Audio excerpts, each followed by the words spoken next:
There are secrets out there, guys, performance marketing secrets, and knowing just one or two of them can absolutely light up your funnels. Let's go. This is the Revenue Driven CMO. I'm your host, Chris Mechanic. Join me as I uncover the secrets of the world's most elite CMOs and marketing leaders. The Revenue Driven CMO is sponsored by Web Mechanics, the AI-driven performance agency that makes you smarter. Hey, everybody, welcome to another episode of Revenue Driven CMO. I'm your main man, Chris Mechanic, and I'm really excited to be here today. I feel excited really to talk to this guest, and I feel privileged to have them on today. And as you can see, I'm not in my typical recording studio. I'm doing like a bit of a workcation here at the beach. But our guest today is a longtime sales and marketing leader with over 3 decades under his belt. He's been at Altiris, inside sales, Cybersource.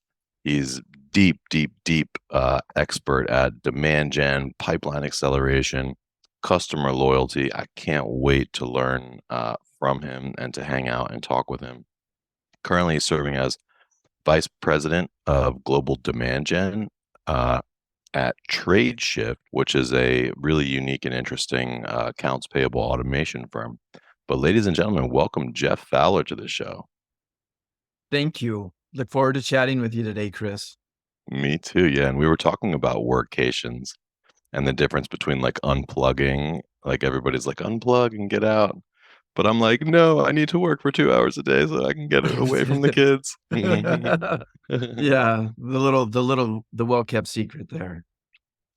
But dude, you are a real badass. I'm excited to be interviewing you. And you know how we like to roll. We like to lead with the value. So tell us, what is one of your best kept secrets to success? You know, that is such a good question, and I hope I don't disappoint with an answer, but really, and I'm going to share two. And the first one is around the concept or the idea, and especially talking marketing ideas and discussions, having the opportunity and the ability to reduce the subjectivity that is flying around in a discussion room and keep that decision based discussion going around the data that we have, what we know to be true, what we're looking to accomplish, and try to take opinions out of it as much as possible. And I I've got a like quick that. Yeah, drop it. that second one is there are no secrets. There's not a magic silver bullet, silver lining that you can always just pull to and go towards. It's a constant battle. It's a constant effort of changing dynamics, changing outcomes, objectives, budgets, audiences, messaging. All of those pieces come into play. And the secret is there's not a secret. It's just bringing that team together, pulling with responsibilities, working towards a common North Star, and putting your best foot forward and knowing you're going to stumble and pick back up and get back on the bike and keep riding and walking again, because that's what it takes. So that's the real truth of the matter. Are you your technical background? Like, No, because we were talking about WordPerfect and floppy disks. I started in technical support on the 800 Okay. lines years ago. So but I wouldn't put a technical label on me. I certainly understand technology and have the ability to understand what I need to know. But Well, talk to me about subjectivity. I like that. So it's like subjectivity is not your friend, it sounds like is the message. Exactly, because Give you're me going to get in. give us some examples. Like when does subjectivity appear in meetings, or how does that show up in your world? I'll give you a real life example. We were in a discussion. We were changing our logo with a company. I'm not going to say their name, but we were looking to change their logo. And we had a team of about 6-7 of us that were going through the process of looking. We had an agency coming back with concepts and designs, and we were reviewing them. And Yeah. and there were about 4 of us were really focused on one particular logo, just the colors, the patterns, the wording, everything looked good to us. And then a couple of others were a little bit neutral and really didn't have a strong opinion. Our Mm. CEO in the discussion, a smaller company, CEO in the discussion, went completely outside and picked a he picked a solution or a sample that was just no one liked it except him. And Yeah, guess which one? And guess which one we went with? of course, the CEOs, right? And guess what Um, happened? and this was It not a trade shift. This was in no, a no, no, no. prior This lifetime. was yeah, prior lifetime. It didn't succeed. It was a little bit of a disaster from a brand and logo perspective. But lesson learned there. I I as the marketing element, and back then actually I was more in a sales role. But I was wrong to say we were trying to match opinion for opinion. The four of us thinking option one, the CEO looking for option two, but that doesn't hold waters. That just invites subjectivity all over the place. So if we would have had the data, had done the focus groups, presented the facts of this is where our, customer experience is telling us to go direction two, then we still might have gone to his path. But the idea is at least we would have presented that. And me and the others didn't do a good enough job to put that data forward. So that was a little bit of a war story that just, as much as you can take that subjectivity out of it, one, the quicker you'll get to a decision, and two, the most it's more likely that decision is going to be a better decision. But Yeah. keep Well, keep going. I have I have a lot of thoughts. Have you heard of the hippo concept? The highest paid person in the room's opinion? Hippo. No, I haven't heard of that. It's It's like true. yeah, if you one of my idols is this guy Avinash Kaushik, who's the ethics evangelist for Google. Yeah. So and he has a really great blog, but if you look him up, Avinash, it's AVI and then Nash like Nashville. Avinash Kaushik. That's the first place I heard hippo, but I've heard it used a couple other times. High highest paid person in the room's opinion. Yeah, uh that's truth. It is truth, and especially in design decisions, right? Like nowhere does that subjectivity come out, I feel like, more than in design decisions. And we've always, as an agency, right, we have felt that burn many times. Like, you put in a lot of work and a lot of effort into these design concepts, and then somebody just comes and shits on them, for lack of a better term, or but Totally. we have a thing called presentation formula. So Alright. presentation formula goes like this. So, hey, Mr. Client, we have these new designs ready, but before I show them to you, I want to tell you a little bit about the thinking that went into this, right? So at this point, it's a bit awkward because like you're on a Zoom call, but you're not sharing anything, right? Right, right. So it's critical to talk about the reasons. I mean, this is what I've learned, but the reasons uh basically how you arrive there. And so you say four things. You say, based on what you told us, blase, blase, blase. Then you say, based on our experience with other companies like you, blase, blase, blase. So, like, based on industry experience or based on experience that we have with companies like Right. yours, blase, blase. Then you say, based on generally accepted principles, blase, blase. Like, banner ads should not be confusing. Less is more, right? Right. Then you say, based on just insider special shit that I know because I'm a badass, blase, blase, right? I've done this multiple times. So those are the four categories right there. And then when you deliver, you know, that's our attempt at getting subjectivity out of the equation. But how do you do it now? Like in your day to day now, Do you because that know still happens, I'm sure. still happens, Everything is subjective, and it's not almost. and yeah, and you take brand that one example is from a brand perspective. I'll switch over and and this kinda leads me into another topic that I think is critical, and that's the data that the marketing operations team can provide. So, if you're looking at whether it's a campaign that's performing or not performing? What are those elements? Is that your opinion that it's not performing, or does the data tell us? Are our open rates low? Are clicks off? What is that data? And then we can that helps zero in on what the potential problem might be.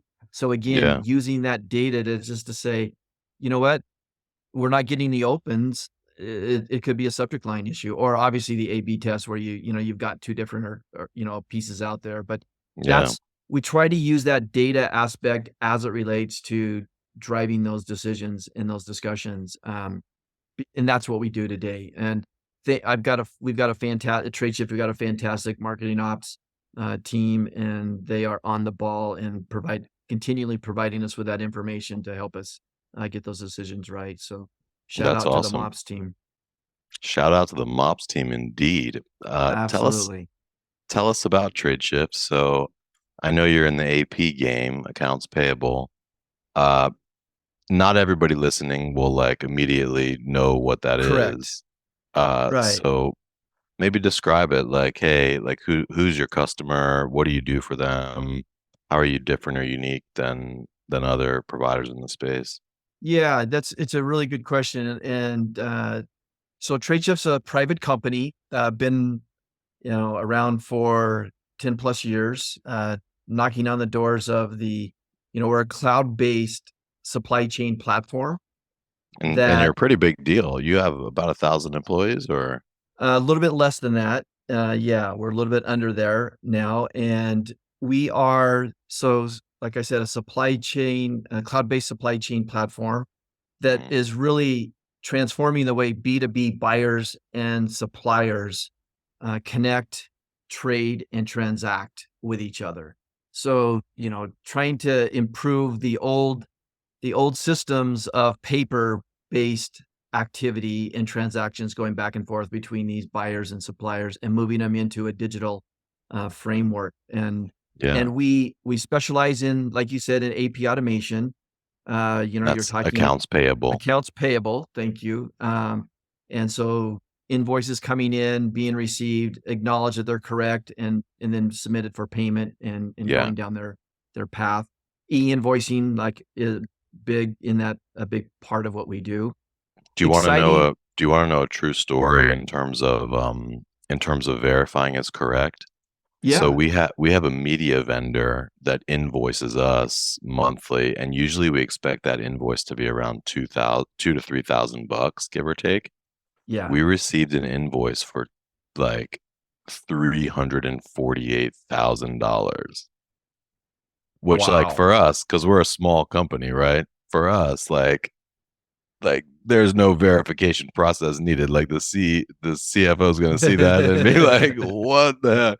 Like that would be like our whole profit for 2 months or 3 months, you know?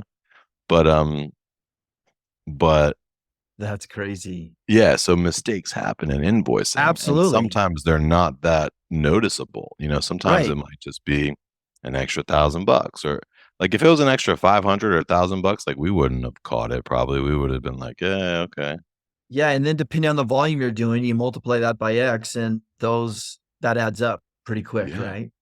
So You know, check the your invoices, Check people, that out. The please. other Another piece that we're proud to and doing real well with is around the global compliance, where you are offering complete global compliance in 50 plus countries, including China. So, another part of that AP automation aspect is being able to comply with the local country regulations and uh, that are necessary for those invoices to go through. So that's something Interesting. we do, and we do really well there. And then a new piece that we're kicking into, which I'm really excited about, is the B2B marketplaces and embedded fintech services. We're launching some technology that gets us, provides uh, the participants onto our network the ability to grow from a profit perspective, value driven, and think of the whole idea of in COVID was really an accelerator from a the marketplaces around from a consumer perspective. Everyone now enjoys the idea of going on buying something, having that delivered or shipped, and then paying for it, returning it, all of the convenience that comes in play. Move that over into a B2B place where you're wanting to work maybe with only a specific number of suppliers if you're a buyer, or you want to expand your network to new suppliers. That's the technology that we're working with, and we got some exciting things coming up around that as well. So it's Interesting. exciting times at Tradeshift. And if you Google us, you'll see we just announced a really an exciting announcement with HSBC. We're going to be doing a joint venture with them.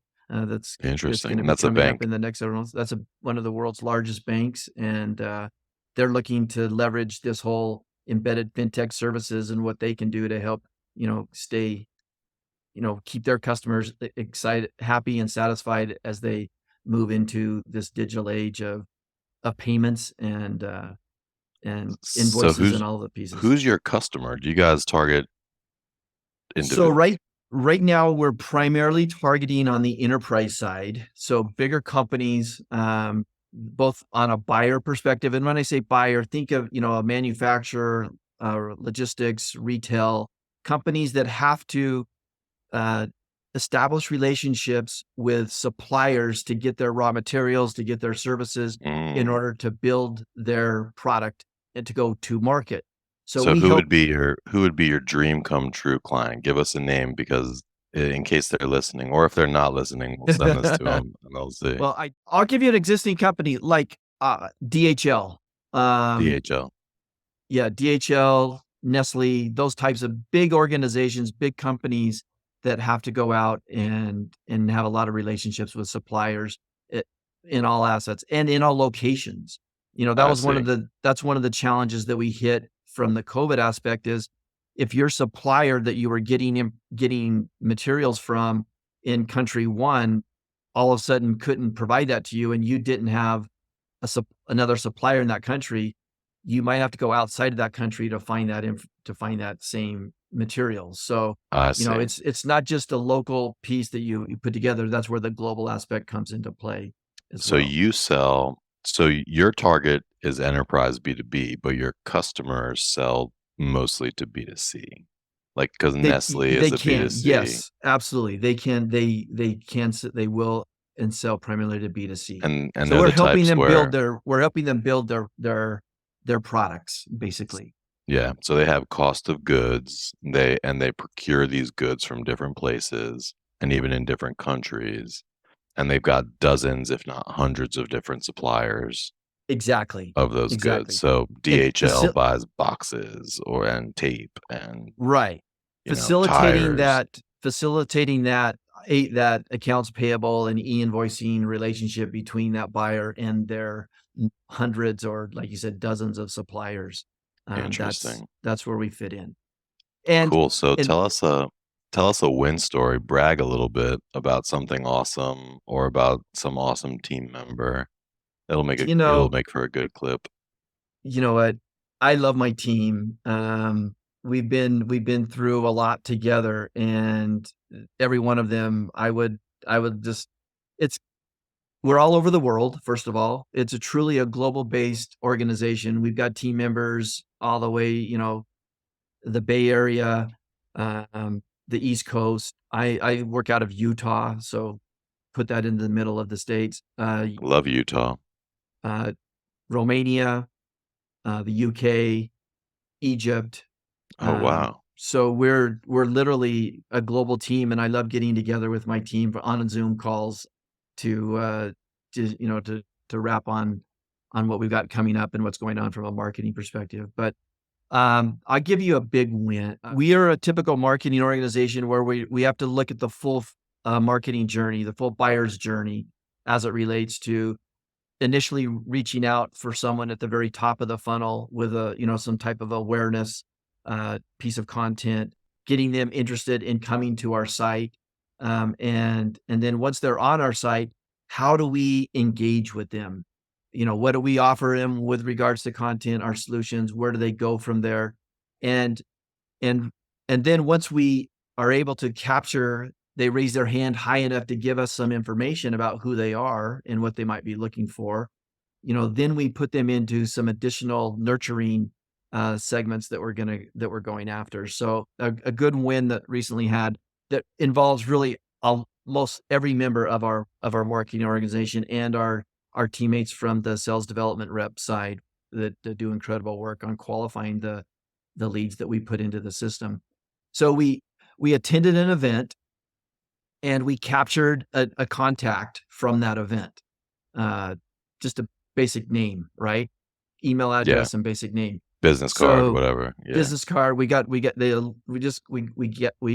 the follow-up, and through that follow-up, they engaged with our content. They started, clicking on some things. So Yeah. we started enrolling them in additional nurtures, Hmm. with that. And I think we ended up sending about 13 different communications, and they interacted with 3 of them to the point where they registered for an upcoming webinar, attended the webinar, and like most market organizations, we've got a threshold score that once they hit a certain level, then they accelerate into other categories from a Yeah. marketing speak perspective. So we put them, they crossed the threshold. And by the way, before I continue the story, all of the work that went into that content, to the show, the event that we did, the website that they came to and explored around, the other pieces of content that they were interacting with, um, the email, talking about market operations, the ability we use Marketo, the ability to broadcast or send out those emails and track what's going on with regards to their opens and their clicks and moving them into others. The team that wrote the nurtures, our product marketing team and our campaigns team, writing those nurtures and getting them all prepped. And I'll tell you another little side note on that nurture in a second. But um, anyway, gets to the SDR level. SDR has an initial appointment with them, a discovery call. They accept that. They then take that discovery call and turn it into a preliminary demonstration. And now we're actively engaged with them in a sales process. Now our sales Wow. process goes a little bit longer than some of the others. We're around 9 to 12 months, so we're in the beginning of that sales process. But we've effectively put our sales rep into a really good position to take a hold of that and run with it. So that's That's an really awesome. example. It's a cool thing And where y it's really interesting just to hear the full life cycle because there's so many people and so many things that went into that one deal.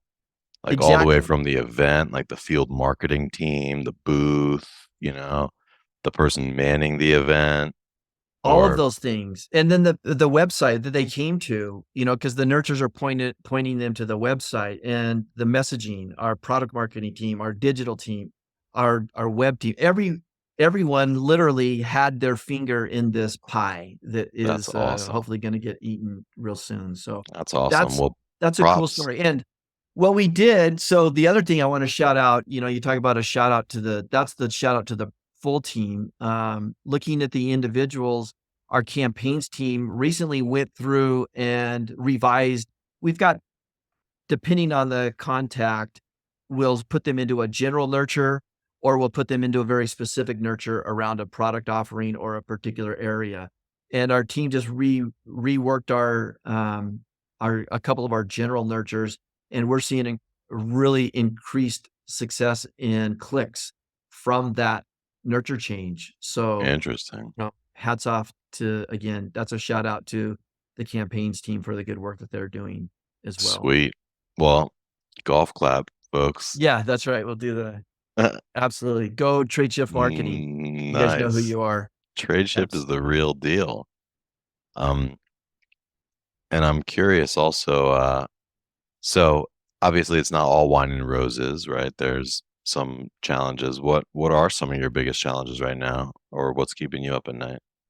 you know, so one thing that keeps me up at night is the the constant need for continually refreshing our contacts, our data. You know, Mm, you get a good chunk of data, and if you don't continually have new contacts coming in and you're yeah, marketing to that, and then when those contacts convert to leads and you've got that information, the visitors are going to a contact into a lead, and you continue to market to the contacts into the leads. Eventually if you don't get new life coming into there, it gets stale. Yeah. And, so one of the things we're working together as a team is how do we, and in challenging economic times, it's not like everyone's budgets are doubling or tripling as it Right. relates to investment, right? Quite the You know, contrary. you know that from the agency perspective. You're seeing that, I'm sure, on a daily basis. So how do we how do we shift our marketing focus and we still have to have that newness of life coming in, but we just don't have the luxury of buying our way into that new life right now. So it takes some Yeah. it takes some creative thinking and some strategic partnerships and leveraging other channels that may not be as expensive from a cost perspective right now. But again, at the end of the day, you still have to have that newness coming in, or you'll get stale. And Yeah. that's one of the What are things that your keep me. biggest channels? Like, um, are you like where do most of your things come from? Is it from the events, or is it mostly from paid social or Google search, or Yeah, just so like, a little bit of everything. And like most marketing teams out there, you're not focused on just one channel. You want to have a good selection across the board. So actually our events, as they've come back online from an in-person perspective, they're one of our highest converting channels. We do really well, from a quality perspective of mhm, getting people, and because we've got a really good system of follow-up and understanding what they're interested in, and trying to weed out those that really aren't truly interested in going around the ones that have shown that level of interest. Um, we're successful as it relates to our search, doing in making remarkable improvements in our organic search specifically. mm, We've brought on some expertise there, and shout out to her. She knows who I'm talking about. And she's done incredible work as it relates to getting our position a lot higher on with key terms on pages. So that's been a really nice. good channel to bring into us that we're working. Um, the website, obviously, from the digital side, the campaigns that we're talking about. We also work with partners. We're not just a direct business. We've got a healthy partner ecosystem, Mhm. working with those partners to determine, how we market either with them or through them or to them to get access to additional interested prospects that we can put our offering and our services together with that partner. And basically, what you're doing there is you're taking a formula and saying 1 + 1 = 3. Going to market together, you're better than by yourself with Yep. all things considered.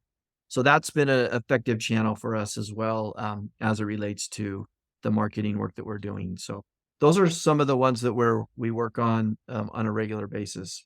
Yeah, I get it. Yep. Totally. So it sounds like you got a pretty nice diversified channel mix. It sounds like things are going relatively well. You got a really strong team. You're global, with a long selling cycle. What's next? What's in the future for you? What are some of your big things that you're investing in, whether it's tech or AI or some of your Yeah, big initiatives? we're exploring a couple of things, and I will also wanna call out one critical piece, not only for us, but for most marketing organizations, and that's that alignment. I talked about that example of that lead coming in and working its way through. We are shoulder to shoulder with our sales development reps, our SDR team. They don't report into marketing, they report into sales, which is fine. It doesn't matter where they report. I've been in organizations that put them in, both either sides, the marketing side or the sales side. But the idea where you have a common goal and, that team struggles to function effectively if we don't provide them with those marketing qualified leads. And we Right. struggle if they don't do a good job of qualifying those leads Right. and putting them into the sales process. So Yep. we're literally, tied together as it relates to trying to get our way to success. So that alignment with not only that team, but then also obviously the sales teams and getting the feedback from them with regards to what's working, what's not working, the messaging aspect of it. So all of those pieces are critical for us, And that that's a from big that thing you're alignment working on perspective. now. Because So there yeah, are still a lot of marketing orgs that are a bit disconnected. They realize they're in the same boat, or maybe they don't realize that they're in the same boat, but that's the historical, headbutting challenges between sales and marketing. Like, yeah. we gave you 100 leads. These leads suck. Like, um, You know what, but at the end of the day, it's the that conflict, it can be healthy, first of all, because there's merit to some of those conversations on both yeah, sides. But at it the sounds end like of you the guys day, are taking a proactive approach to that, and like a constructive approach. absolutely. And at the end of the day, you've got to be aligned because if that sell doesn't happen, you know what? The Both of your boats sink, right? both of our both sink. That's exactly right. So we've got to have that alignment and that as it relates to what's coming, we're looking at our web, we're looking at our messaging. We recently hired a new product marketing director who's coming in and done some good work with us for what we want to how we want to shift and make some modifications to be a little bit more a little bit more out there, if you will, as it relates to a little bit more provocative in what we're putting out the message to try to attract some additional attention. But Yeah. that's a big piece that we're going to be working on, and then execution on our core. We're just starting our Q3 in August, so we're starting to look now towards our next fiscal year, and we'll be working on our FY25 budgets and execution plans. So that's lots going on. There's never a dull moment, and just when you think there's a dull moment, you're gonna get a big announcement or a big shift or an acquisition or something that comes along that just keeps you always on your toes and always moving forward. Well, Jeff, this has been amazing. You are an awesome marketer. I'm really impressed by you and inspired by you. Like, it seems like you seem like the type of leader that's just really pulling everybody together, you know? Like, there's different types of leaders, right? But you seem like that type of leader that's just like the team's leader. And it seems even though sales doesn't report into you, it seems like you have significant influence over that too. Well, So, thank you. It's kind of been a work of love, that I've enjoyed, this part of my career before I was doing sales. Before I came to marketing, I did sales, and yeah, it's I'm willing to roll up my sleeves and jump into it, but it's my team, those guys they're the ones that are really, pulling the weight and doing the rough stuff. I'm just trying to keep us all moving forward, so thank you. I've enjoyed the chat. It's good to, me and too. thanks for putting me on your workcation, schedule. Hope you get My pleasure. time to get back to the beach real soon.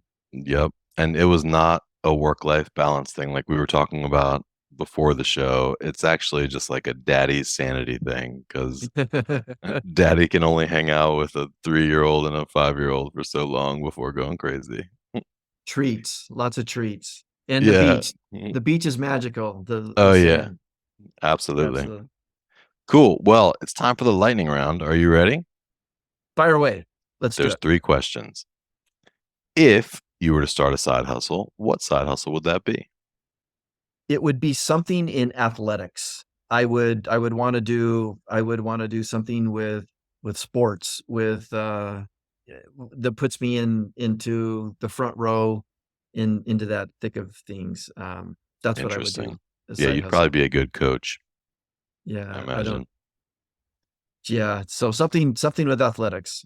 I don't know what or where, but I love the aspect of a team and the concept of working together and accomplishing things, but individuals having to perform, get measured, all that is fascinating to me.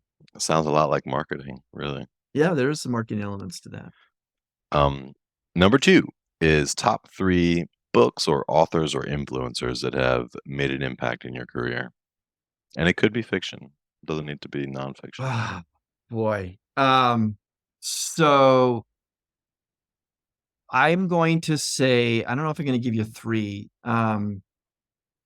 Liz Wiseman wrote a book, several years ago called Multipliers, and they've Ooh, I done a love couple that of book. spinoffs there. I It's love that book. I've got a story about that too. She came up and did a little bit of a working session with us before she really started to explode. That's the But best book. And anybody that's listening, that's basically a book about like same people, different managers, completely different results. yeah, Like the yeah, manager can make or break the team. And yeah, and it shows that empirically and scientifically and with a lot of examples and actionable items. It's like one of my like on the drive home from the beach, I'll go to my Audible and I have like, 10 books or so, but I'll probably listen to yeah. that on the way back. She's incredible. She's an incredible person too. Like I said, we had a chance to meet with her for a full day in a workshop, with her like 6 of us in the room from the company, and she came and did a consult like a whole day with us. The big takeaway there also that she talks about is asking hard questions and having the respect in the team atmosphere to get those questions asked and discussed. Yeah. And that's sometimes we shy away from that, and I think that's an important part of a team and the culture on that team to be able to have the freedom and the openness and the safety to say, this is a hard, I'm going to challenge this, for these reasons. And that, anyway, Liz Wiseman, uh, Collins, Good to Great, is a classic that Classic. Yep. you got to have. The other one I'll throw is not necessarily a business book, although I'm taking some business aspects out of it. Uh, Cool author named Jay Shetty, Think Like a Monk. Um, Yep. I know I Jay. loved I haven't met him, but I love that book, and his concepts, and I've subscribed to his podcast and listened to his weekly stuff now, but, it's a really interesting story from a personal perspective, how his journey of getting to where he is today from actually coming out of the university and becoming a monk for a Yeah. period of time. So that was Absolutely. that's another one that's kind of a good read and stuff you can take away from. So Cool. those Yeah. those are 3. I'll add that to my Audible right now. Yeah, good deal. Cool. And then third question is how do you avoid burnout and how do you help your team to do the same? Oh, boy.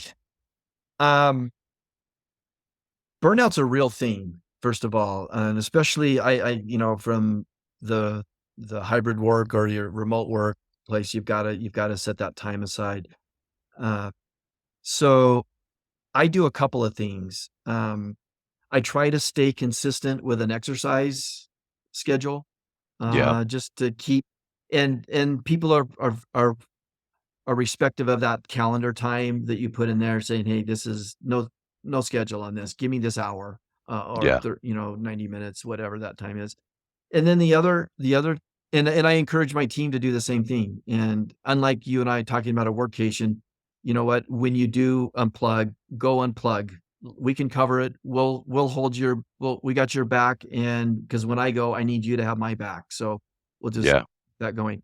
The other thing, that I would say is you've gotta find that hobby or those hobbies or that outside of work counterbalance. Whether that's travel, whether that's, fly fishing. I started fly fishing last year, started, brand new. So those types of things. Just the other day, I finished my calls, my formal calls. I had about 2 hours left in my workday, but the weather was perfect. I had been going at it pretty hard, and I said, "You know what? I'm I'm gonna go." So Yeah. I broke away for a couple hours and, got on the river and had some. Fortunately, I caught a couple fish. I lost a couple fish, but, it was a successful time frame. But that hobby, I think, is important to have just from a balance perspective of a time that your mind needs to refresh. I'm a big proponent of a 4-day work week. I haven't ever worked for a company that officially did that. Our HR people will roll their eyes at Tradeshift because I've already knocked on that door a couple of Yeah. times. But I think that aspect of taking that time to get out of work, decompress, focus on other things. When you come back, you're more productive and more effective. And the data is starting to show that in the studies that I've read. Now, I'm sure there's some counter arguments out there that we could get into a healthy debate on, but Yeah. that's what I would say. No, I would agree. And I don't always do workations. Sometimes I just do regular vacations where I unplug for Exactly. everybody listening. Exactly. Cool, Jeff. You are a really awesome person and a great marketer. I think Tradeshift's very lucky to have you. And for everybody listening right now, if you learned something here today, or if you laughed, or if you liked it, drop us a like, a comment, or a 5-star rating on wherever you get your pods. That'd be really helpful for us. And Jeff, for everybody listening, if they want to learn more about you or Tradeshift, where would you direct them? Yeah, LinkedIn, obviously, you hit my profile on LinkedIn, send me a message, and we can start that communication from there. Would love to expand my network and learn from other people. So let's have those conversations. Sweet. Well, stay on the line for just 1 second, Jeff. We're going to wrap. For everybody else, this has been another awesome episode of Revenue Driven CMO, and we will see you next time. And that's a wrap. Thanks for joining us here today. For show notes and other episodes, visit us at revenuedrivencmo.com. That's revenuedrivencmo.com. And hey, exclusive for listeners of this podcast, Web Mechanics will do 10 to 20 hours of work for you for free. Literally no sales calls, no BS. Just give them a problem and they will put a team to work for you for free for 10 to 20 hours. Even if you're already a client, if you're struggling with demand gen, lead gen, SEO, SEM, Google ads, LinkedIn ads, conversion optimization, if you can't get Facebook or Meta ads to work for the life of you, or you can't figure out attribution, Web Mechanics will take a good hard look at whatever problem you give them, whatever programs you put in front of them, and they will give you an objective, informed opinion, plus some advice from 10 to 20 hours of senior level attention. And that's just because you're a listener of this podcast. So I would suggest take them up on this offer. It's ridiculous. Go to revenuedrivencmo.com/free, fill out the 2-minute form, and you will not regret it. Literally zero downside, unlimited potential for growth. So do yourself a favor, revenuedrivencmo.com/free, no hyphens, no punctuations. You will be happy about that decision.